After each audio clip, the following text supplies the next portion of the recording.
लवकरच दुकानात गेलो. दुकानात गेलो तर बघितलं ते डायरेक्ट दरवाज्यात बसले होते. ते म्हणजे मला चक्र येऊ चक्र आल्यानंतर आम्ही पटपट हॉस्पिटलमध्ये घेऊन आलो. आम्ही इकडे घेऊन आलो. ते म्हटलं असं आहे त्याचा सिटी स्कॅन MRI वगैरे काढायला आणि म्हटलं ठीक आहे. ते शनिवारी सगळं काढलं. ते म्हटलं रक्त जरा डॅमेज झालेलं आहे. न डॅमेज झालं तर रक्त आलेलं आहे. त्यानंतर वही वगैरे नोटबुक वगैरे चालवलं.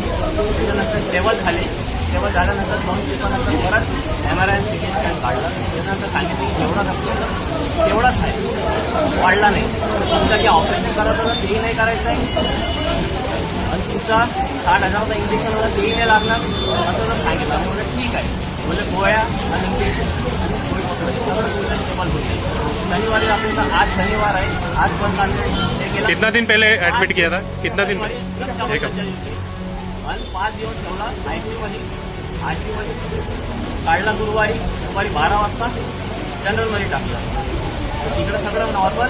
मग नंतर काल ऑक्सिजन काढलं. आज म्हणजे एकदम स्टेबल आहे. तुम्हाला सुट्टी नाही झालं.